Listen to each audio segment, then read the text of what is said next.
Okay, good evening, everyone. I'd like to call the regular council meeting of May the 11th to order.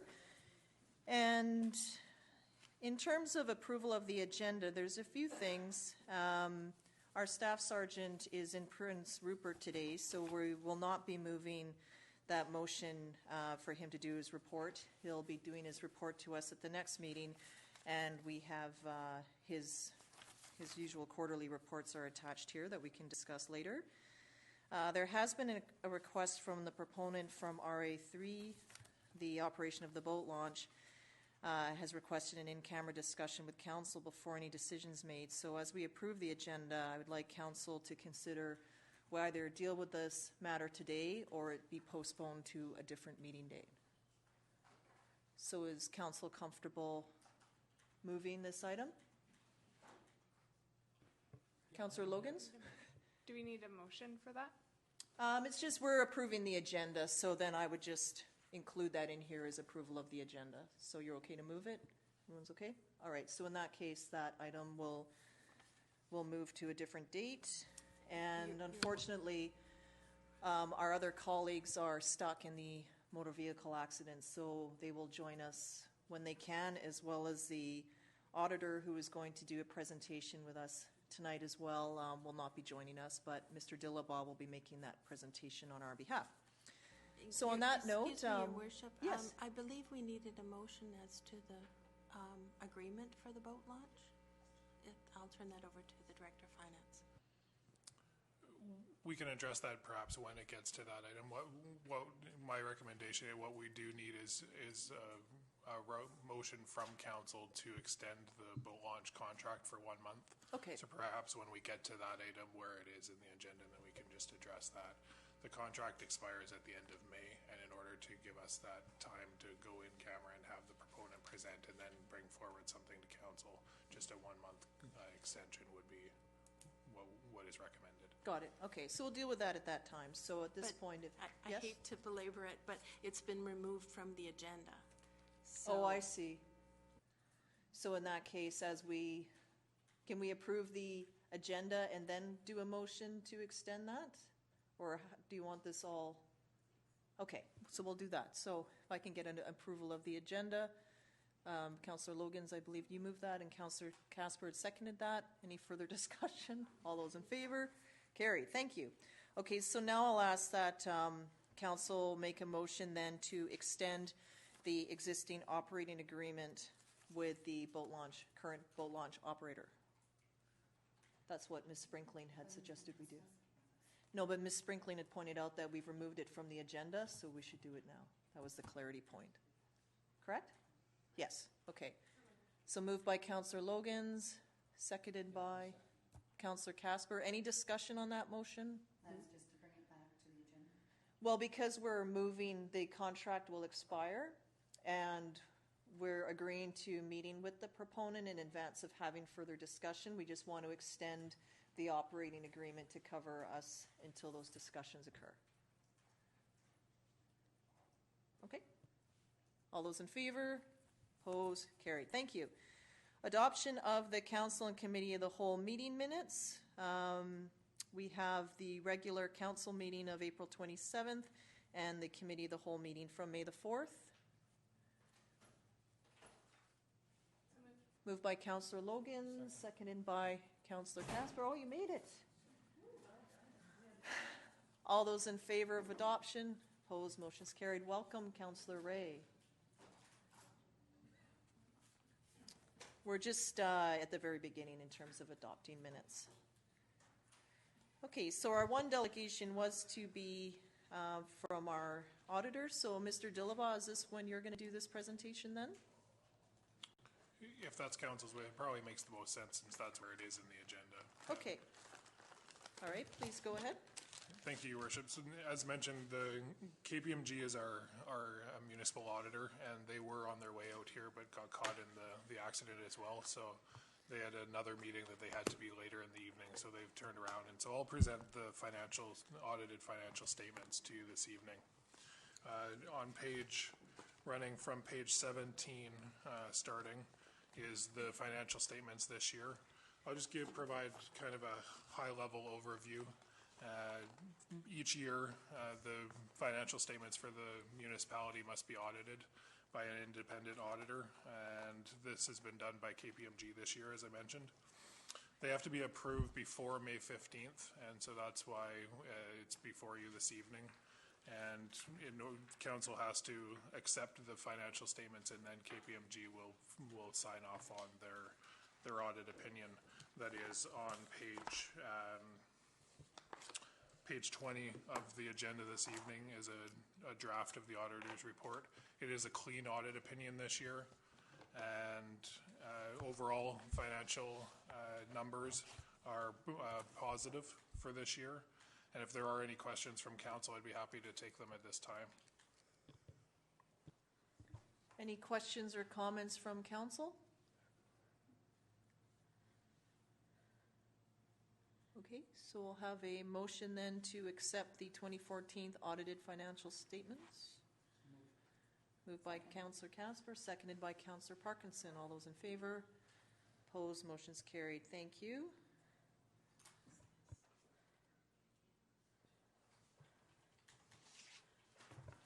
Okay, our next item is our public question and comment period. We have roughly 10 minutes allotted, or 2 minutes per person. So this is your only opportunity to speak to any item on this agenda. So if you do have a comment or question, if you could please come forward, press the microphone, and yeah, you basically have 2 minutes. Just state your name and address for the record. Thank you.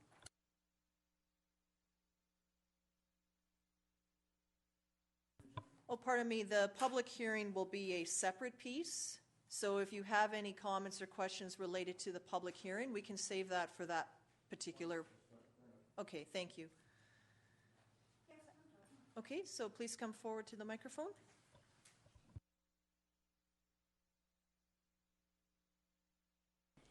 Margarita Dominguez, 2075 Other Point Road. I would like to ask 5 questions. I would like to ask if all councillors are aware that the CRD is sent to our house to shut down our operations, or if it's just a mayor decision, this one. If yours voted in favor of sending the CRD to my house to remove all the animals in my house. If you all voted for that, if it was the mayor order. So perhaps you could reframe your question rather than accuse me of something. I am not that accusing I of anything. The CRD is coming tomorrow morning to my house, and it was sent by the district. I really doubt that Media will take a decision like that herself.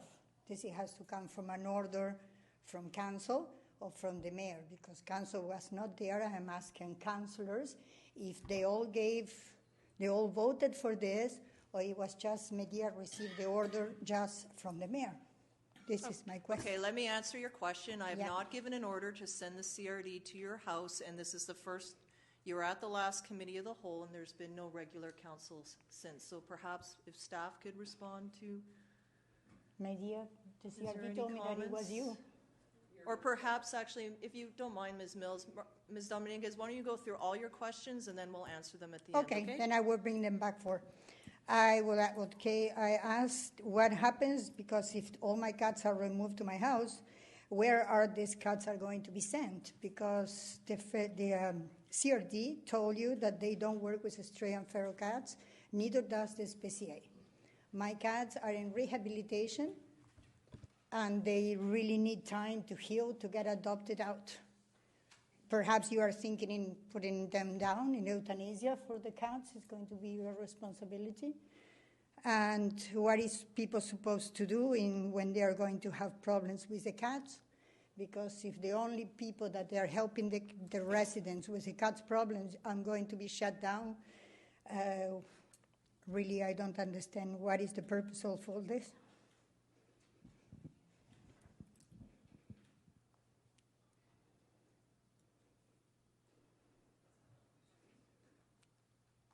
Okay, let's see here. I can repeat the questions. I was just looking, what was the last question that you had asked? Well, it goes first, you have to answer me the first one, no? Because it goes one after the other one. Okay, well, I'm sort of stuck on an answer there for you. Sorry, Ms. Mills, if you don't mind. No, certainly. Your Worship, the District of Souk, through my office, has received complaints regarding the assumption that multiple cats were kept, over the 4-cat limit were kept at that property, and thus the complaint was handed on to our contractor. Ms. Ray, or Councillor Ray? Yes, does our bylaw speak to 4 cats currently? The zoning bylaw does. Councillor Logans? I think I need a bit of clarification because I thought that your facility would have been under a kennel, like the same description as a kennel, which would allow more than 4 cats. So why would that complaint with more than 4 cats be applicable? In that case, it may be that the areas does not have that particular zoning because the kennel is only allowed in RU 1, 2, and 3 in certain zones only. Okay. Which is no answer. No answer. Because the CRD is coming tomorrow under your orders, a complaint by the district. And I will tape him tomorrow because he says that it was the district complaining, not that they received complaints. This is what they told me. And I talked to Mike Hicks, and he says that he will talk to you. Your Worship, when a complaint is received at the District of Souk, that information is never passed on to people that are visited by myself or CRD Animal Control. We're required by law to keep that information to ourselves. So yes, as far as CRD Animal is concerned, the complaint came from me. A more correct term would be through me. But of course, as a complainant can't be identified, it did come from me. Now, if I recall, I received a message from Bonnie Sprinkling saying that there were no complaints recorded from last year. Your Worship, it was a recent complaint. And there has been a friend of mine trapped 84 cats near my house. There are plenty of cats in town. They are not all cats mine, not the ones that we rescue. Our cats are contained in kennels. It's not our cats. They are in rehabilitation. They are not loose. That's what I have been explaining. Once that they are completely socialized, they are adopted out. My cats are not loose. If the cat's on the street, I cannot be blamed for that. But, well, then what do we do? Because you presented the complaint, and then what do we say with the CRD? Because, I don't know. This didn't come from me. Okay, well, it's my understanding that CRD Animal Control works with the SPCA and will take care of any animals or any cats. No, they don't work with... That's my understanding, so thank you, Ms. Dominguez. No, sorry, Ms. Mayor, but you have a letter... Ms. Dominguez, we've reached the end of this discussion. No, we cannot reach the end of the discussion because you have not answered the questions. Our staff will be talking... CRD Animal Control is who we've contracted to deal with animals within our community, and... They are letting them die. You have letters proving by the CRD and by the SPCA that they don't work with stray and feral cats. Everybody's letting them die. We are the only ones helping. I'm not going to get into this argument, so it's the case. These are the... Okay, thank you, Ms. I will provide my request then. Okay, please have a seat. Please have a seat. I will provide my request, if you allow me, please. No, we've concluded now. Thank you. Are there any other comments or questions from members of the public?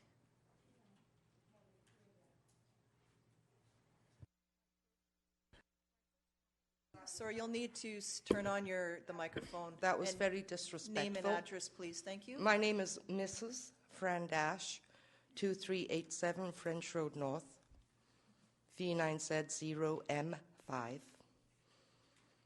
And I just find that was a very disrespectful response. Anyway.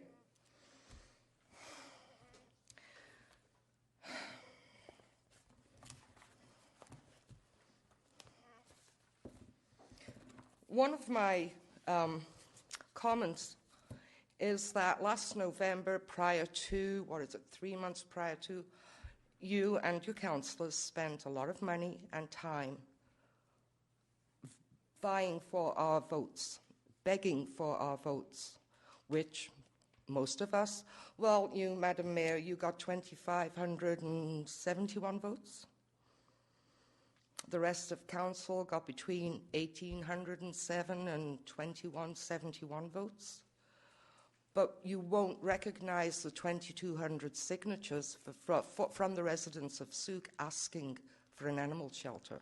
Instead, it's just weird that the day after the meeting, CRD received a complaint.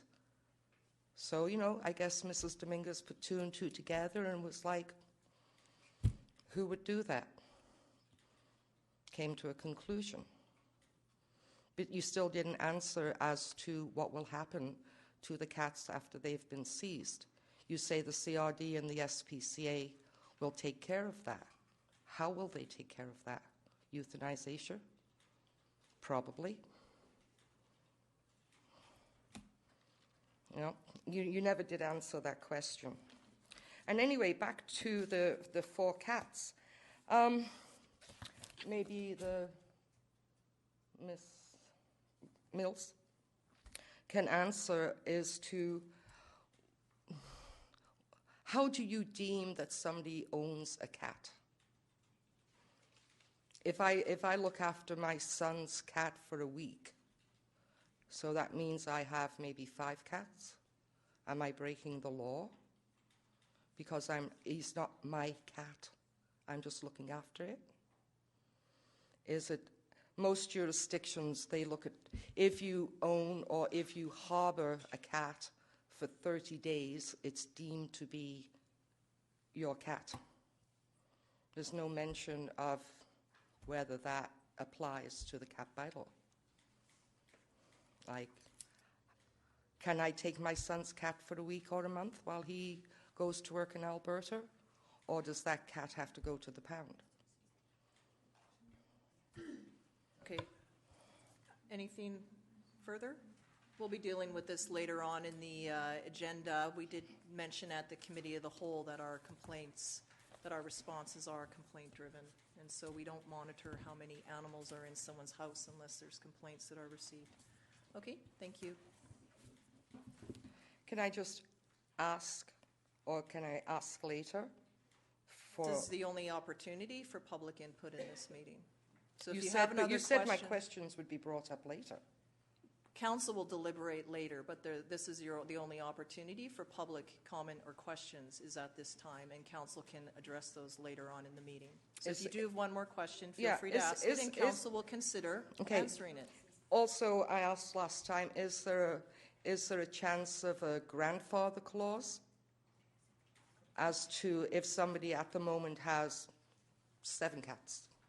Okay, council. So will a consider grandfather clause to be that if that cat is 16 years old, it's going to die within the next 4 years.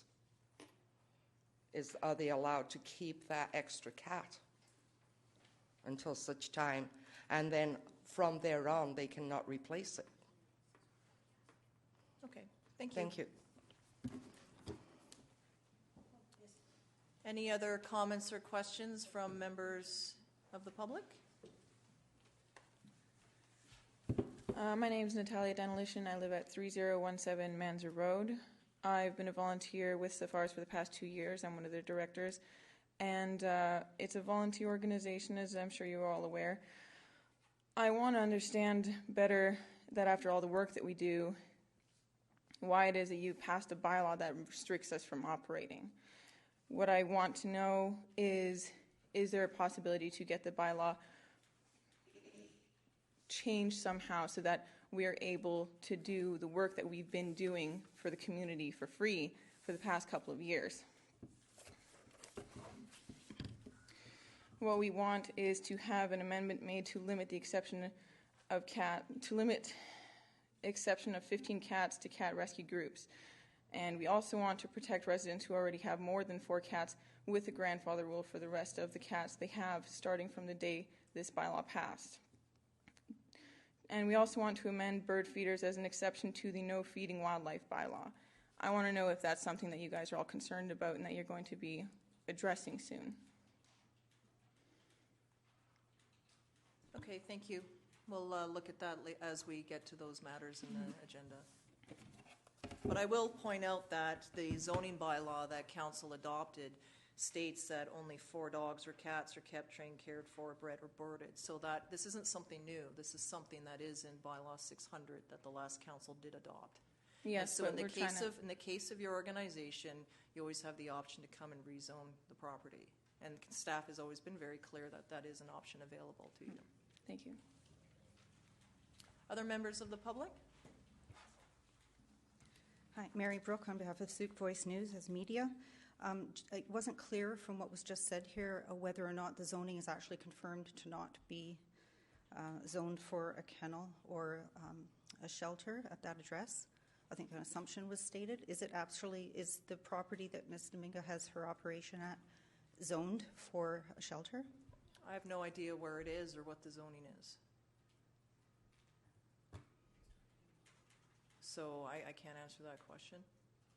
I have no idea about the CRD enforcement, so I kind of resent being accused of doing something that I had no idea is happening. But I'm just reading the zoning bylaw here, page 12, reading out the definition of the kennel, and then where it falls in the bylaws under RU1, 2, RU2, RU3. So if you go online to the address, because I have no idea where it is, you'd be able to determine if that parcel of land complies. All I'm suggesting is that information might be known before any decisions are made on this. But that's the piece that CRD will take up, because perhaps it isn't, because they're taking enforcement on that. Okay, well, confirmation of that I think would be helpful to the parties. Okay, well, if you want to talk to staff about that, it could be clarified. And also, just a general comment on the complaint-based system, is, especially if the complainant is not identified. How do you know the validity of that complaint and what its motive was behind it? And that's just a rhetorical question. And if it's possible to consider for council tonight to, when you're saying about 4 animals per household, if it could actually be stated with an amendment that kennels and shelters be allowed, since a lot of businesses or organizations are home-based now. It would be rather punitive for a small operation to go through property zoning and so on, whereas if they're already doing that as home-based, if that sort of broader understanding that our economy has shifted, that a lot of people are home-based, that the bylaw would not automatically say that just 4 cats, that's it. Be sort of open to the different options and possibilities that might happen. Thanks. Thank you. Any further comments or questions from members of the public? Going twice. Okay. So we're going to move on into the agenda piece. Our next item is the public hearing, PH1. And as we enter that, we do have a staff report followed by a statement that I'll make. So we'll start off with the staff report, please.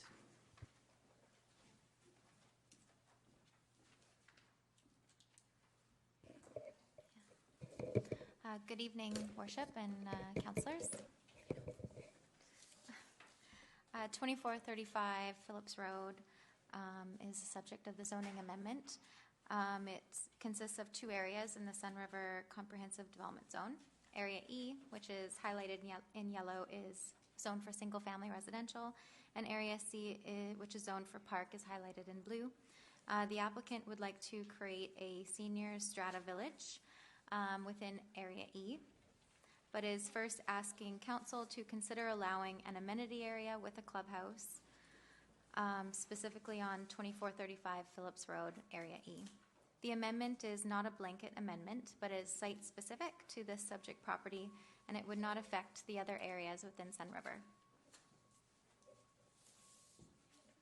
An amenity area is defined in the zoning bylaw as an indoor or outdoor area provided for and maintained by the owners or residents of a building or lot for social, aesthetic, recreational, or leisure purposes. A clubhouse would fall under the definition of assembly use in the zoning bylaw, and this is a use or occupancy of a structure for the gathering of persons for civic, charitable, cultural, private recreational, or private educational purposes. Staff have reviewed all covenants related to the Sun River development, and as long as the proposed amenity area for a clubhouse is accessory to the single-family residential development and is not used for commercial purposes, the amendment would not be in conflict with the overall Sun River development plan. The OCP supports opportunities for social support networks, allowing the proposed assembly use in an amenity area that is accessory to a single-family strata development is supportive of a healthy community. To ensure compliance with Sun River covenants, commercial use of the assembly use is recommended to be prohibited. That concludes my presentation. The applicant was to be here tonight, but I don't see them in the audience anywhere, probably because of accident. Thank you very much, Ms. Johnson. Any questions from councillors? Councillor Ray? Thank you, and thanks, Ms. Johnson, for the report. Just a quick question on the definition of commercial. And the reason I ask is if for some reason it's a larger area and they rent it for functions, like a wedding reception or something like that, I just want to make sure that those sort of uses don't fall within the definition of commercial. Through your worship, commercial would qualify if the owner applied for a business license, for a commercial business license. So something like a gathering of persons for, such as a wedding of a person residing in the strata would be something that wouldn't require a business license. And just further question, what about, I mean, I'm not familiar with how the rules work in terms of a liquor license. If somebody was getting a liquor license, would that compromise that as a commercial? I just want to make sure we're all on the same page, going forward with this. Through your worship, I think a liquor license is something that's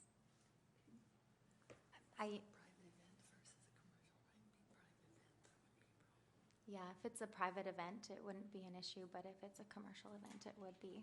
Okay. I just think it's important for us at this stage when somebody's looking to put in an amenity that we're careful with our definitions. Thank you. Okay. Any other questions? Okay, so we'll proceed into the public hearing piece. The statement to be read then is, this public hearing is being held pursuant to the Local Government Act. At this public hearing, any person who believes that their interest in property is affected by the proposed bylaw will be given a reasonable opportunity to be heard or to present written submissions respecting matters contained in the bylaw that are the subject of this hearing. Copies of written submissions received to date are available. It is important that all who speak at this hearing restrict their remarks to matters contained in the bylaw, and it is my responsibility as chair of this hearing to ensure that all remarks are so restricted. Those of you who wish to speak at the appropriate time, commence your address to the council by clearly stating your name and address. Then you may give us the benefit of your views concerning the proposed bylaw. Submissions must be received before or during the public hearing in order to be considered by council. Members of council may, if they so wish, ask questions of you following your presentation or submission. However, the main function of council members this evening is to listen to the views of the public. It is not the function of council at this public hearing to debate the merits of the proposed bylaw with individual citizens. Everyone who deems his or her interest in property to be affected shall be given the opportunity to be heard at this hearing. No one will be or should feel discouraged or prevented from making his or her views known. So at this time, I'd like to welcome anyone with comments. If you could please come forward and state your name and address for the mic, for the record. Ken Ebbs Canavan, 6220 Calvert Road. I wonder if I might, Ms. Johnson, have that picture put back up, if you wouldn't mind, please. When this development went in a number of years ago, when Sun River even started, this chamber was just filled with people having doubts of what was going on.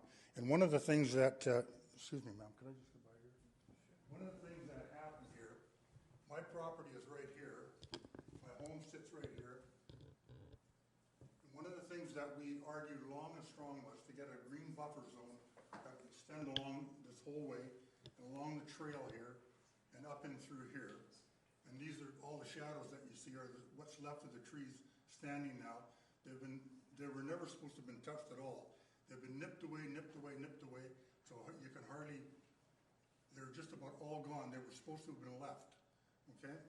This area down in here, I signed an agreement with the municipality, and we've been cutting this for the last 12 years down here, okay? And we've accepted all liability. And the reason we do this is because of the fire hazard all through this area that comes back this way.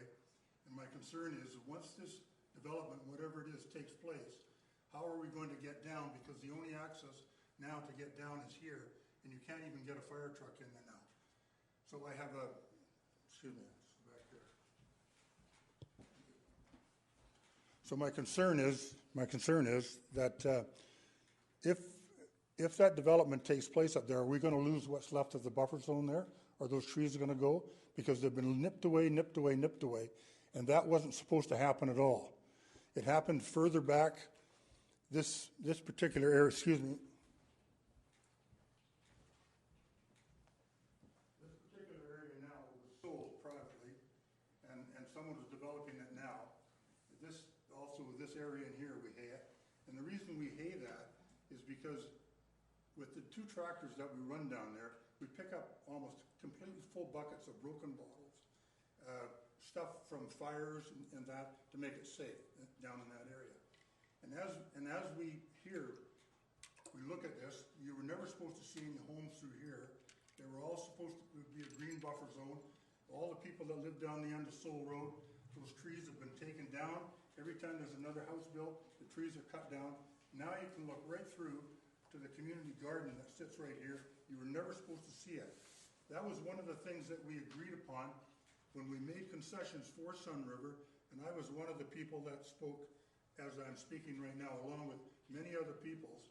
And this was supposed to remain a green buffer zone to protect the river and the runoff and maintain that green belt area here all the time. I have a very strong concern that we're going to lose that. And I'm going to be looking straight across into a zoo of houses, as I'm starting to right now, and we were promised we never would. But it just seems to be whittled away a little every year. A few more of the homes go, and something happens, and we never get it back again.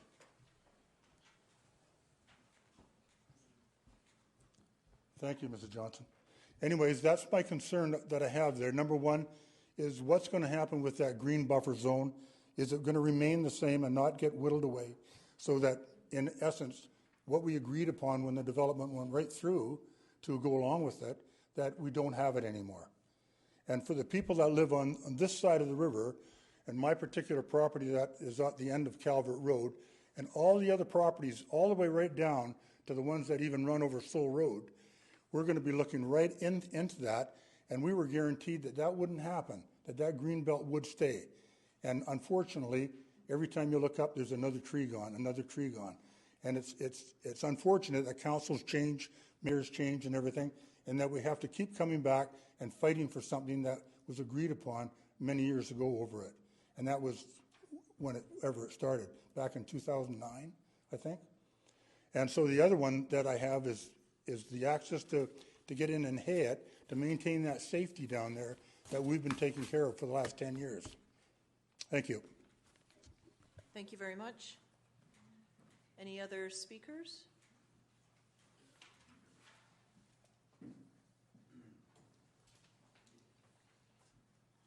So, Randy Michelson, 6258 Soul Road. Did you say there was that area and another little area in blue that you had on that map? What was the area in blue all about? Which area is that one?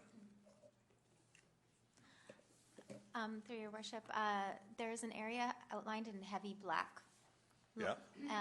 So 2435 Phillips Road, it consists of 2 areas like that. There's various subdivisions that have to occur yet, so areas are sharing lot lines. So the single-family residential is only permitted in the yellow, which is the area E, and the blue is zoned for park, so no single-family development would happen in that area. All right, and this has been, Area E has been part of the 700 houses that were all done a long time ago. And so I guess when you said blue, I'm looking at the blue and right at the bottom by itself across from Soul Road. And what is that zone for now? Can you tell me that? The other blue one, just right at the bottom here on the right-hand side of the Phillips Road. It's a park. Is it also going to be available at some time for single-family housing? Is that not, it can only be a park forever? Mm-hmm. Because like Ken said, there was never supposed to be any houses on that side of Suk River. That was the agreement we made with the whole thing at Sun River, and then all of a sudden 2 houses, they were called executive lots, showed up, and then you made the lot sizes smaller, and then 2 more houses showed up there. And he's right, we see it all now, and we've lost all that greenery. So I just was wondering if that blue spot was, no, it's not relating to what we're talking about tonight, but I just wanted to sort of confirm all that. Okay, thanks. Other comments from members of the public? Calling a second time. Go ahead.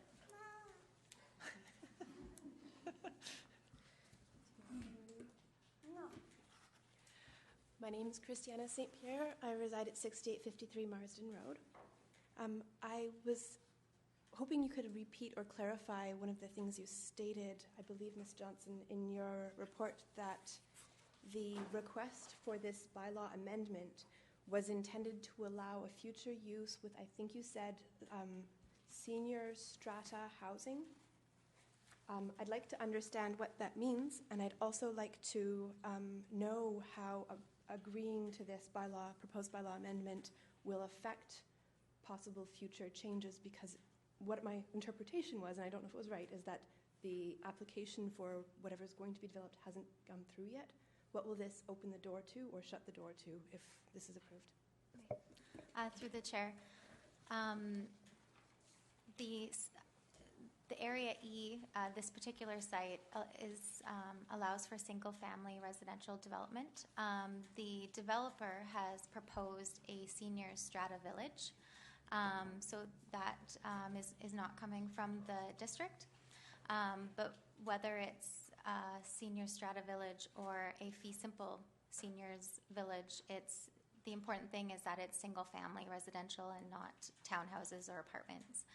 In regards to the last question, the amendment is site specific, so it doesn't affect any other areas in Sun River. So the clubhouse or the amenity area would be on this land only.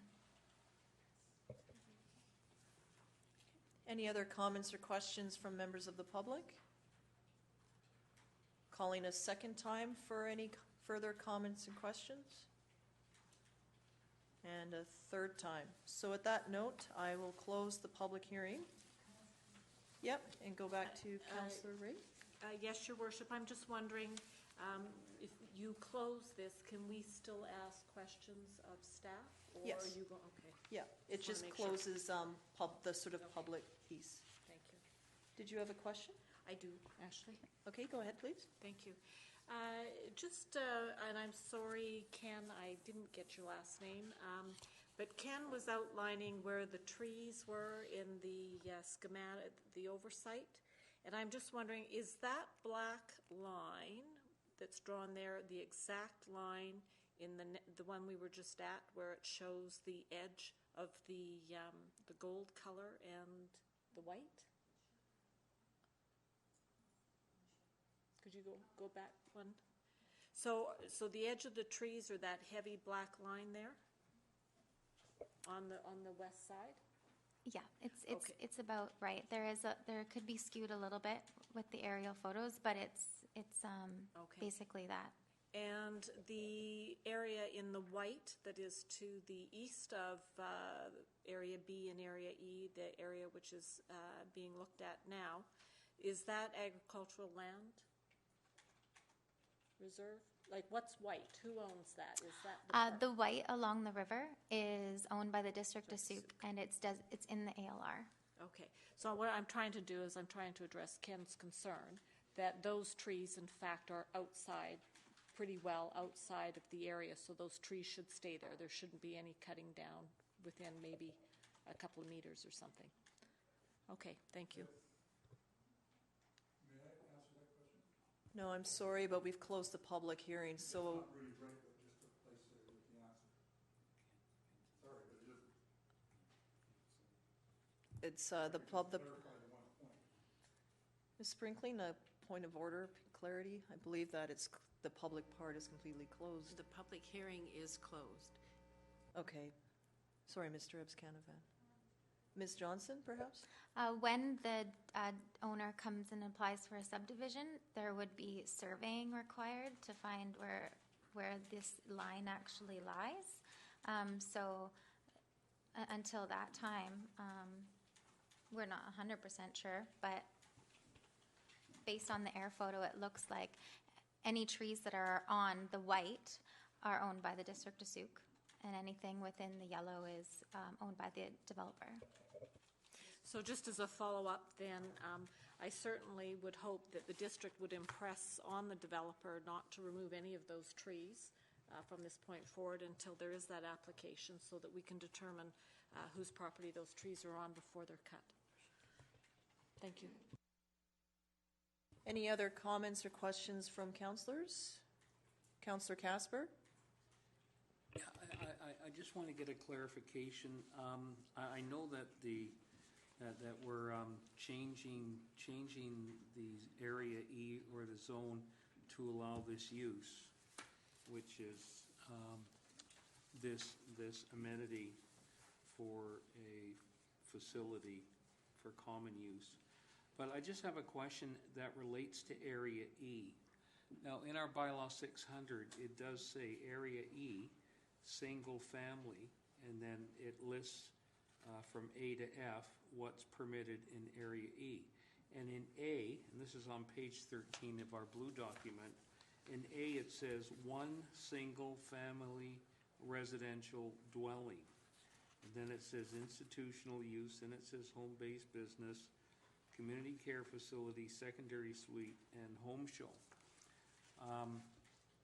And throughout our discussions, there's been reference to a strata development occurring or possibly occurring on that Area E, but within the CD zone that's attached to bylaw 600, Area E only allows for one single family residential dwelling.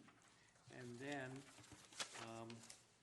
on the pages that are included in our report, there's also on page 9 of the report, it talks about the minimum lot size or the lot size. Parcel size for this property is 3.82 or 9.45 hectares. So I just have to get a clarification. Is there a mistake in the bylaw, or because our proposal for the zoning amendment is only to change the permitted use, which is the amenity provision. There's no talk about changing the designation that I can see of any additional housing units other than what's stated in the CD zone for Area E. So is that correct? So that's all we're doing? Through your worship, that's correct. We're just looking at the amenity area and assembly use. So now, Go ahead. further to that, so if the applicant comes forward and wants to do something else with the property other than what's identified in the current zoning, then they would have to apply for a change to the CD zone, correct? That's correct. Okay. So perhaps, that answers a lot of questions that until there's a change, a further change of use on the CD zone, I don't envision anything else happening unless they decide to go and cut trees down. But if the CD zone and the covenant on the property speak to those issues, then perhaps staff at some other time can get that information to anybody who has a question or a concern around those issues. Just a suggestion, without breaching the rules of closing a public hearing. Thank you.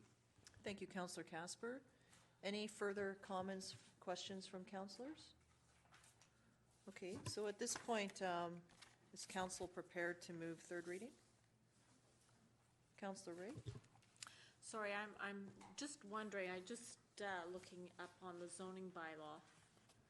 So Area E currently it says, and Councillor Casper, one single family residential dwelling. So does that mean that whole area of E, that can't be just one single family dwelling? It's one single family dwelling per lot, and Area E can be subdivided into 600 square meter lots. Thank you.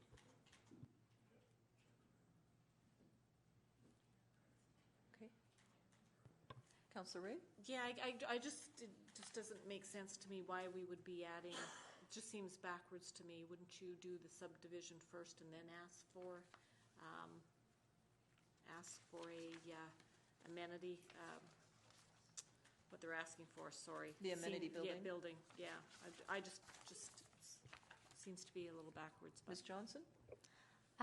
They could have done it that way, but the developer wanted assurances, like the design of their development hinged on this amenity area, so that's why they applied for the zoning first. Fair enough. Thank you. Okay. So looking to see if someone's prepared to move third reading? I'll move third reading. Moved by Councillor Casper. Seconder? Seconded by Councillor Ray. Any further discussion on third reading? Concerns? Councillor Parkinson? So the main concern from the residents is the buffer zone there with the trees so that they will, excuse me, so that they will not be removed. Is there any way to keep into the motion or for the owners of the property to make sure the buffer is still there?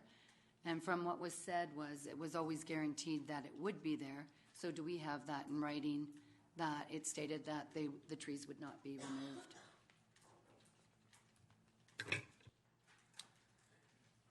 Is there any comment? Because I know that the park area is park, the white area is the district's area, but whatever is in the, I guess, goldish colored area would be up to the developer, like you see all over. Right. So in terms of what's in writing, does perhaps as a member from staff can confirm either way? Through you, Your Worship, the Area E already currently allows what it allows according to the zoning bylaw, so there are no trees in that area. So the white area to the right there is owned by the District of Souk. So it's our lot. It's not the developer's lot to do with what he wants.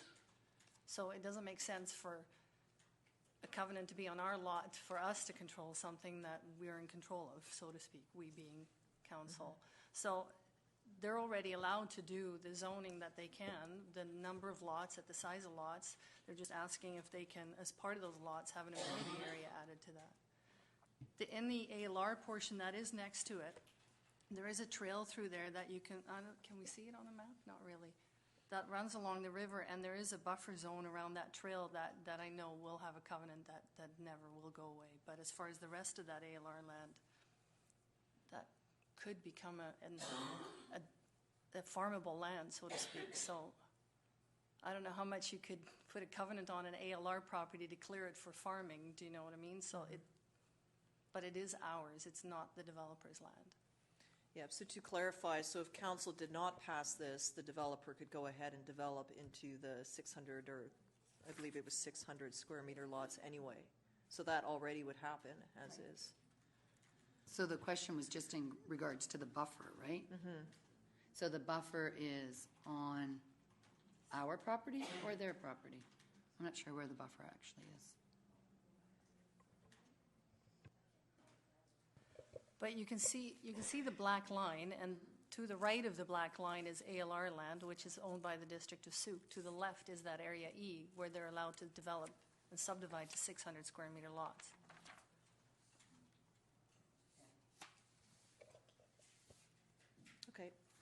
Any further, Councillor Casper? Well, perhaps staff could answer this.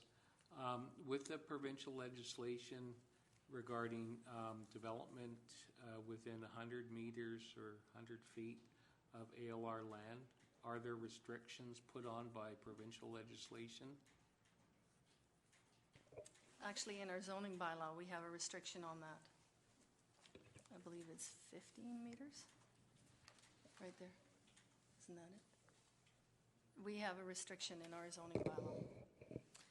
Yeah, so there's a setback for buildings and structures of 15 meters, but that doesn't include like trees. It's just a setback from the agricultural land. Okay. Thank you. Okay. So any further discussion then? I'll call the question on third reading. All those in favor of third reading? Carried unanimously. Thank you. Okay. So we'll move on now.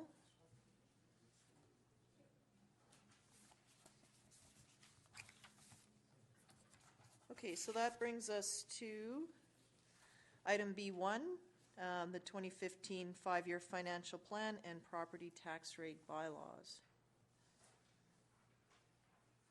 Mr. Dillabon? Do you have Thank anything you, Your Worship. further? There really is nothing to add. This is just coming forward to council for approval. Again, has to be approved before May 15th. And so this is before you this evening for approval. If there are any questions, I'd be happy to take them at this time. Okay, so there's basically the recommendation is that council adopt bylaw number 614, 5-year financial plan bylaw 2015, and bylaw number 615, property tax rate bylaw 2015. Someone prepared to move adoption? Moved by Councillor Casper, seconded by Councillor Parkinson. Any further discussion on adoption? All those in favor? Opposed? Carried unanimously. Okay, thank you. So our next item then is B2, bylaw number 617, the Animal Regulation and Impounding Amendment Bylaw 392-2. So at the last week's Committee of the Whole, Council dealt with 3 different segments on it. One piece was to address the feeding of wildlife. Wildlife is defined in the Provincial Wildlife Act. The second piece was to look at reptiles and amphibians, and to follow the provincial guidelines or whatever their regulations are in terms of the animals that are allowed by the province.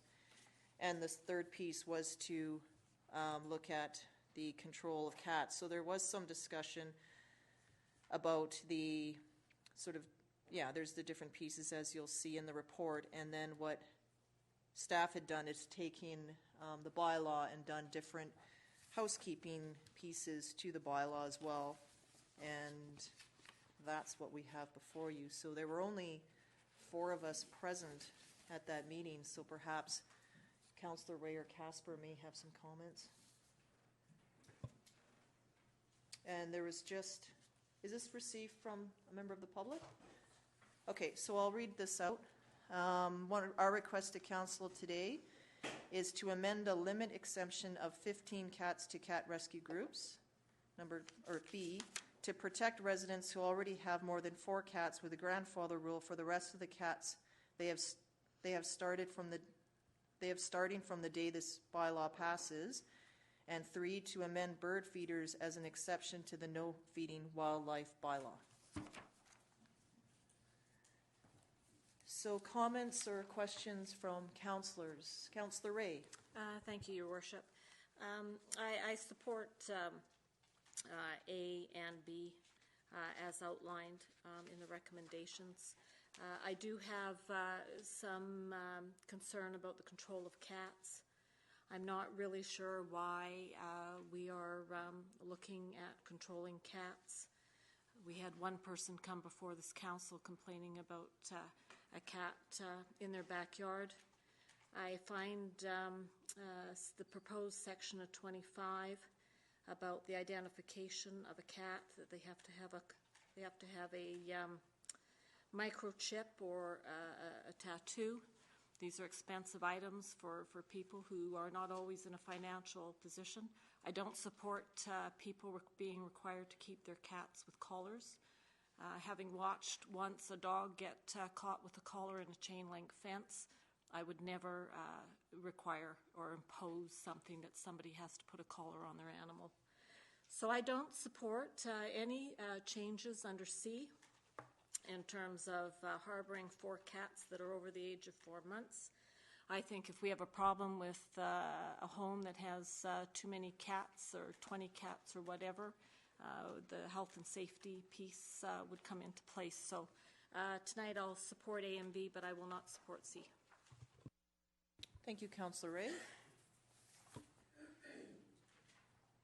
Councillor Casper, then Logans.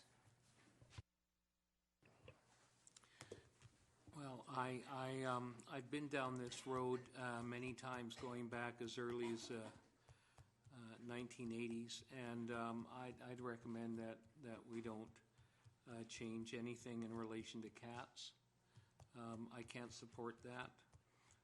We have provisions within our zoning bylaw that deal with a number of animals, and if someone wants to have more animals than that, then they would put themselves in a position to actually be deemed to be operating a kennel, and that's as far as I'm prepared to go, just with our existing zoning and what those restrictions may be.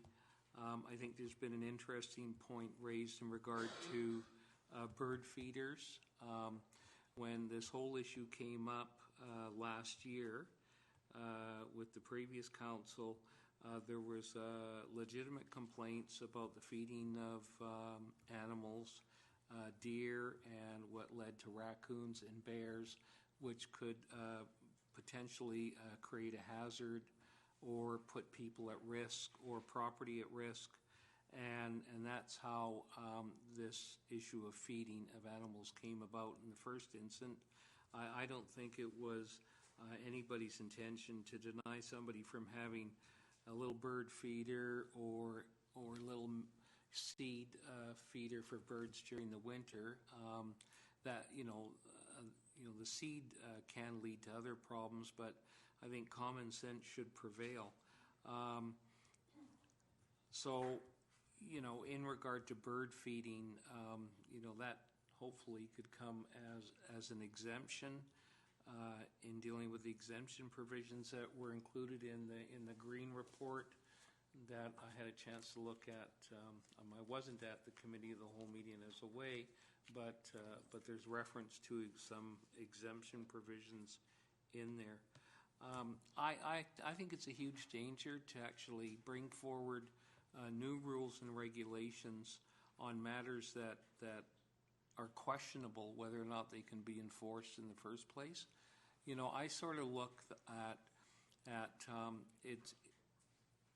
it's nice to live in a society where you try to have as few rules as possible, but at the same token have a sense of order in the community too. And sometimes, you look around and you think, my God, are we getting over-regulated? And are people demanding too many controls and restrictions that you would actually have to establish an army of staff to run around and enforce all the things that we and other councils are asked to do. And sometimes you have to draw a line in the sand. Personally, I'm prepared to draw the line in the sand. I don't support regulating cats. I think that's a huge mistake. I don't support, having an onerous rule that's going to restrict people from feeding birds during the winter or during the summer. I like the fact that birds come around on my property and they're hummingbirds, and that's great. They've been coming for decades. I haven't had one neighbor complain about it. As a matter of fact, people say, what kind of juice do you mix to get so many birds? So, I think sometimes you have to draw the line. I appreciate the emotional concerns that have been raised about people wanting us to start regulating cats. Yes, there are some problems, but in my 26 years of holding public office, I've had very few complaints about cats. I've had more complaints about bears running around in the neighborhood, people not controlling the garbage that they put on the side of the road, and all those kind of things than I have about cats. So with the greatest respect, I can't support anything, any changes at all in relation to cats. So I'll be voting against that. Okay, so just one comment for clarity. I don't believe it was about prohibiting the bird feeders. It was just sort of deliberate feeding, so putting out buckets of food to attract things like deer or raccoons. But and it was sort of through our discussion with Wildwise that a recommendation would be in the summertime to take down a bird feeder because there's ample foods around for, but I don't believe it's something that is being regulated. It's just a recommendation. And in the winter to put them out. Yeah, I understand, but Okay. I read the bylaw, what's proposed in the bylaw, and when you start having words and it says prohibit the feeding of all wildlife, then that's a pretty broad statement, and anybody can draw those conclusions. Yes, perhaps common sense would prevail, but sometimes when you have wording that's specific, common sense goes right out the window. Okay. And I so just wanted to clarify that wasn't really our intent from the committee of the I know. whole. And so that's why I'm suggesting that there's an exemption provision that would deal specifically with that. Sure. As there are other exemption provisions relating to the feeding of animals. Okay. Thank you. Councillor Logans? Thanks. I just wanted to make the same comment about the bird feeders. I know that it is an attractant to wild animals, and we don't want to be destroying bears because of that. So if we could, actually, I'm wondering if we can get clarification from Wildwise on if there's a difference, just from my knowledge, of the level of attractant between using seeds and using liquid feeders for birds. Well, we can just clarify that with staff in terms of the feeding wildlife, and that piece was that, because it's here is defined as the Provincial Wildlife Act, so I'm just wondering if there's just any comments on the bird feeder piece. Your Worship, there were motions from the Committee of the Whole that we took forward and worked into the amendment bylaw. So on page 69, section 14 is the wording for the wildlife. So if council so wished, we could add accept bird feeders to that section in the amendment bylaw. But I do, if you wish Debbie Reid to speak in terms of that, it would just be a motion from council to allow Debbie Reid to speak as to Wildwise position on bird feeders. Okay. I'm good with your response, Bonnie. Thank you for that. If we can just make it clear, because we've had some concerns about the bird feeders, that would probably make it a bit easier, I guess, as Rick was saying, for people to follow that and understand it. But I do support that. I've lost my page now. I do support A and B, and agree that C. I will not be supporting that one. Okay. Councillor Parkinson? In regards to the one with cats, we have in our zoning bylaw 600 kennels, meaning a use where more than 4 dogs and or cats are kept, trained, cared for, and bred and boarded. Does that mean that without having this in place, that you can have kennels wherever you want in the district of Souk? I don't believe so, because I believe that is a use, sort of like an institutional use, so it has to fit into a particular zone. So kennels are not allowed in all zones in the district, Correct. So that's the definition of what it is, and then certain zones would allow it. But if you're allowing someone to have 50 cats on their property, that is not zoned, because you say that they can have as many cats as they want, so that means there is no requirement for kennels anymore, correct? It's a good question, because if you're caring for 50 cats, what's the difference? What's the difference? It's the same. Councillor Ray? Yes, I was looking at the same, and what crossed my mind is I think the definition of kennel in the definition part of the bylaw 600 needs to be defined better. I think people who have animals that are their family, kennel in my mind is more often a business where people are making a living using the kennel as a business. I think somebody who has 4 pets, 4 cats, or 4 dogs is not a kennel. So I think the problem is in the definition, as Councillor Parkinson has identified. And that's what brought this forward. Like, any time a bylaw is being adjusted, we look at all the other bylaws that have passed within the district, and housekeeping amendments are attended to at the same time. So this was prompted about the reptile piece and the wildlife piece, and then the cats came with it because it's mirroring what is in the zoning bylaw. If I can, though, I think we've got it backwards. I think the kennel definition in our bylaw 600 is extremely restrictive in terms of people with personal pets. And right, because not everyone wants to live next door to a dog kennel, so, or a cat, or 18 cats, depending on the size of your property as well, right?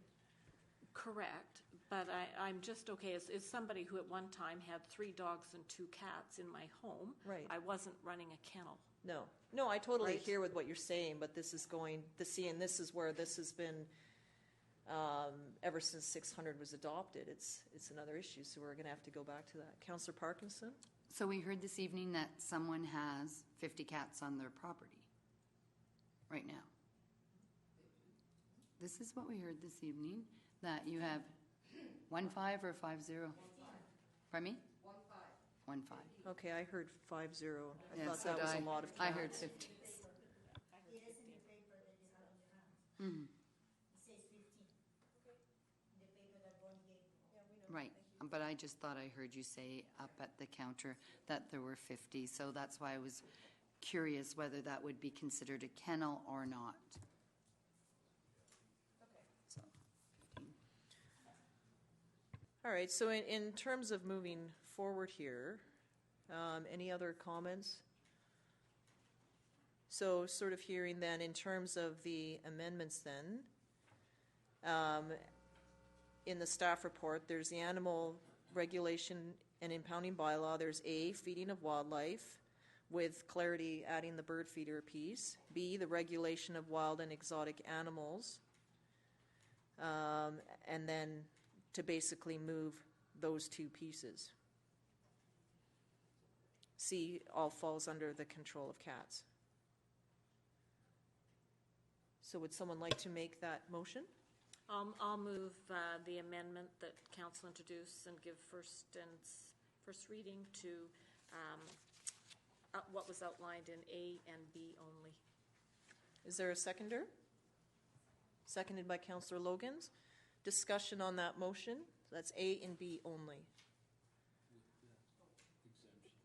Correct. With the exemption for the bird feeder. Yeah. Any further discussion on that? All those in favor? Opposed? Okay, carrying unanimously. And I believe we can move 3rd reading as well. Or pardon me, 2nd reading. Thank you, Councillor Ray. Seconded by Councillor Casper. Any further discussion? All those in favor? Opposed? Carried unanimously. And seconded by Councillor Logans. All those in favor? Opposed? Carried unanimously. Okay. So that's great. That'll come forward then with that amendment for adoption. And I'll just like to point out that I received this for members of the public and for council, that the Casinos Veterinarian Hospital on Sunday, May the 24th, is hosting a free cat microchip event. So for anyone that would like to get their cat identified, you could do that at no cost, but it's going to be busy, so you still need to pre-register for that. And Ms. Sprinkling, did you have anything to add? I just would like to clarify that that the bylaw did have the housekeeping amendments as well. That's right. So in the committee of the whole recommendation on page 64, council would probably need to address D and E, at the bottom of page 64. Those were recommendations from the committee of the whole. My apologies, I missed those. Okay, so item number D, to refer to council that the request from Safaris, the Victoria Pet Food and Feral Cat Rehabilitation Society, for a letter of support for consideration. And so there was attached a letter that previous Mayor Milne had signed, and so it would be a letter similar to that under current date by current council. And then E is all the housekeeping amendments. So moved by Councillor Parkinson, seconded by Councillor Logans. Question by Councillor Casper. Yeah, and those are the housekeeping amendments that were identified in the Committee of the Whole report, correct? Yeah. That's correct, but they are exactly what they will be in the bylaw. So if you have any questions about those, it was dangerous, aggressive dog amendments, that sort of thing. Yeah. Okay, all those in favor of the motion? Opposed, motion's carried. And then do you require second reading for the housekeeping amendments? No, that's in the bylaw. Okay. So that's what we've taken first, second, and third Okay. reading of the bylaw. And I wonder if for item C, we could have council consider a motion not to accept those changes. You discussed it verbally. Okay. But if we just actually have a motion, that would be great. Okay. Page 64, item C. So moved. So that would be that council, I Not guess, amend. reject Not amend. C, control of cats. Not proceed with Not the proceed section with six. section C, control of cats. So that was moved by Councillor Ray, seconded by Councillor Casper. Any further discussion on that? The only discussion piece that I have then is clarity around the kennel definition, because that's very confusing. So in that case, we're looking at the zoning bylaw and looking at an amendment to that, I suppose. Councillor Parkinson? And what is going to happen tomorrow with the CRD going over to Ms. Dominguez's place? Just a member of staff can answer that? You're welcome. I can turn that over to Medea Mills to answer that, but basically it's about the zoning and the use of the property. Okay, so in terms of a kennel and shelter are deemed to be similar uses, so it's the zoning of the property then? Yes, before Ms. Mills, Councillor Casper? Can I just say something?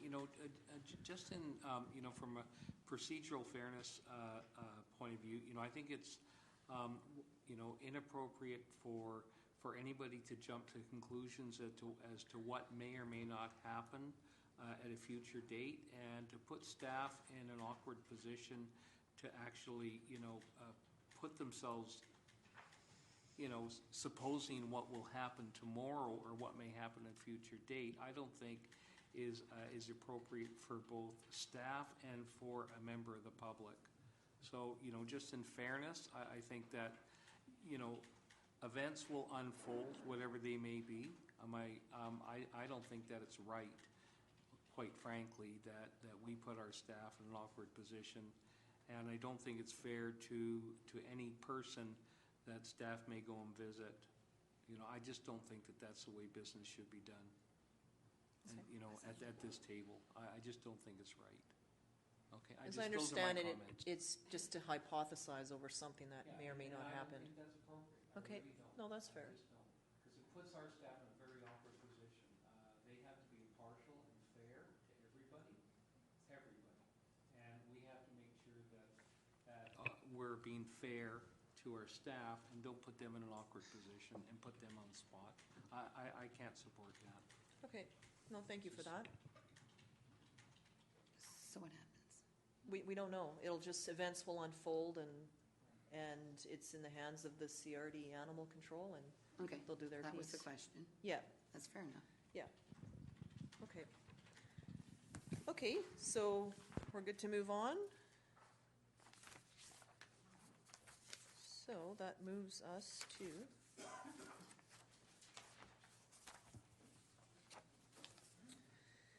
okay, RA1, Souk Transition Town Society, Wildwise Souk. And there's a report to council here. Mr. Dillabaugh, will you be presenting? Thank you, Your Worship. This report's coming before council. Back in October of 2014, council approved a Category A grant for 2015 to the BC Conservation Foundation's WildSafe program. And that program is no longer being operated in Souk, and so Souk Transition Town is applying for and requesting council transfer that grant to them under the auspice of a Wildwise Souk program. And so this is before council, just to authorize that transfer from the Wild Safe BC to the Wild Wise Souk program. Councillor Ray? Yeah, I'll move the recommended motion. Okay, as stated. As Seconder? stated. I'll second it. Councillor Casper seconding, and you have a comment or question? Cautious second. Cautious second, okay. I just want to have some assurance that whatever is being proposed by that group or organization is in keeping to what the original grant was given the group in the first instance, so that all I see is a letter, but I don't see a kind of a work plan or a proposal as to what kind of information process is going to take place. Is it appropriate for us to get that before any money's transferred? I'd like to see exactly what's your work plan. How are you going to do it? Through you, Your Worship, my understanding is that it's actually the same person that will be doing it, just under the auspice of a different organization. If council's wish is that you want to get that information and confirmation from them before we give the money, we can certainly do that. Whether you want to see that or whether we just receive that and through that confirmation provide that funding to them. I know the individual that is coordinating it is also here, so if council wishes to hear from them this evening, that's another option.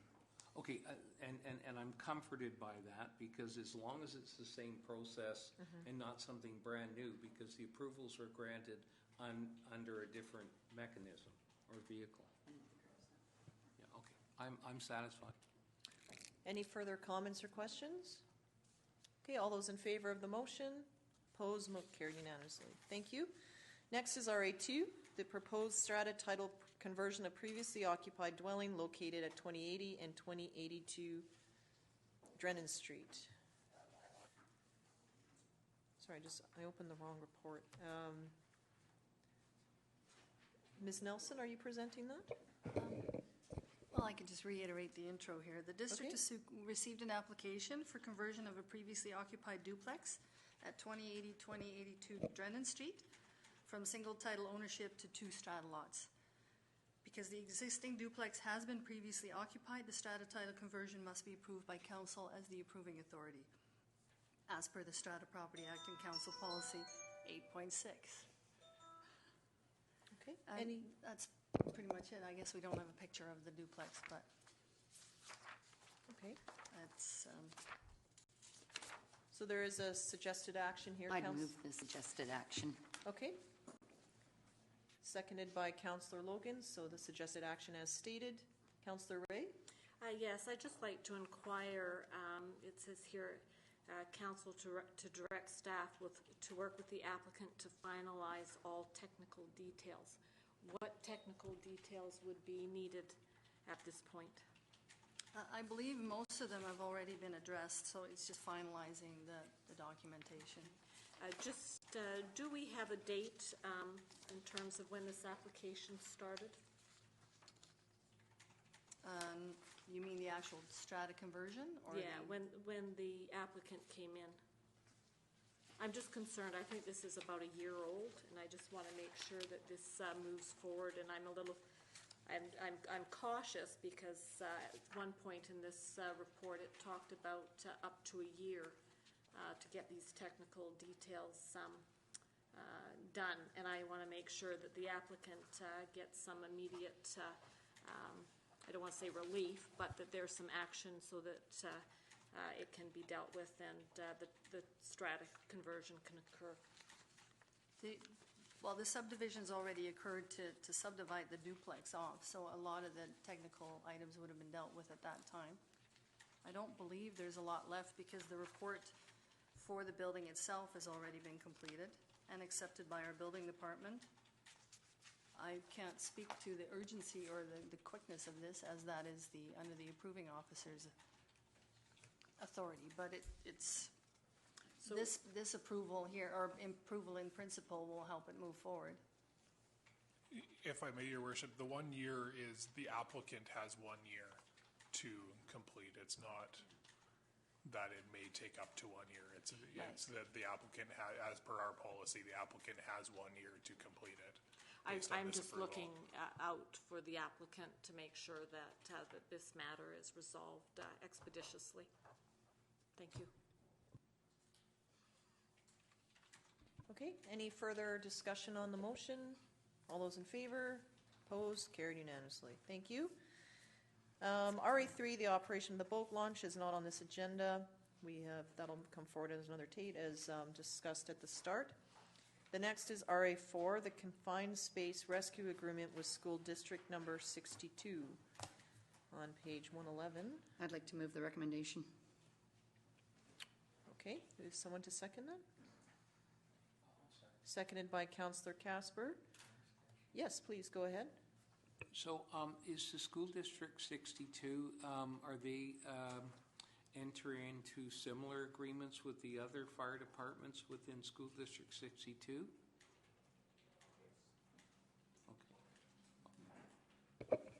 Have to stretch. As far as I know, they'd have to do it with all the other fire departments. We're only providing a backup. They have to have their own system in place. It's just if something goes horribly wrong. Right, yeah, and I just wanted to make sure that they weren't getting off the hook as far as their own internal training and protocols and chains of command within their own groups and staff, correct? So No, they'll have that they in still place. have to supply their own system in place, but WorkSafe requires a backup if something beyond their capabilities. Okay, great, thank you. All right, any further discussion on the motion? All those in favor? Opposed? Carried. Thank you. Next, we have the RI1, RCMP quarterly reports. As noted, Staff Sergeant MacArthur will join us at a later meeting date. So we have the reports here for both February and March. We get a motion to receive? So moved. Moved by Councillor Parkinson, seconded by Councillor A. Do you have any questions or discussion on this? One thing I'll share is tomorrow I'll be meeting with the mayors of Langford. And I'm not sure who else is confirmed, but it's a meeting with the Minister of Justice to talk about the funding for the integrated crime program that is currently no longer in existence and I believe the meeting is to look at the province to step in and to fund that particular service. I believe in our financial plan we've taken the similar money to put it into reserve for future policing, but it's to actually look at sort of reinvigorating that program again. So I'll let you know how that goes. All right, so I'll call the question on acceptance of the reports. All in favor? Opposed? Thank you. Okay, the next is RI2. That's the implications of the potential sale of the Sewell Road right-of-way. Move receipt. Second? So we have a motion and a seconder, or mover and a seconder. Any discussion? Councillor Casper? Yeah, I just wonder, by receiving this report, was there any further action No. that was envisioned at a future date? So if a property owner wanted to come and apply to the district to purchase the right-of-way or a portion of it, then they could still do that, and council would have to consider that, correct? Yes, that's my understanding. And so, is there an application or someone made a request? It was discussed, as I know, when we were talking about the changing the Galloping Goose report. There was, I think, some discussion as to whether or not we would look at selling off those parcels. And before council wanted to do that, it was to get, okay, well, look, if we were to do that, what is the implication? So that's what triggered this report to come. So this is just background or information? This is just background information, so then it just sort of brings some information forward in terms of what, sort of the layout in terms of what would happen. Councillor Ray? Thank you, and I think the concern that I heard that evening was once this council transitions out into a new council, and so I don't think there's any urgency to look at making that sort of a decision. We're still here for another 3.5 years, so I wouldn't want to see anybody rushing to make an application if there's a charge of $2,000. Along with all the other costs, so it would be associated to that, yeah. Okay, so any other comments? Okay, all those in favor? Opposed? Carried, thank you. RA3 are mayor and council reports. I'm looking to see.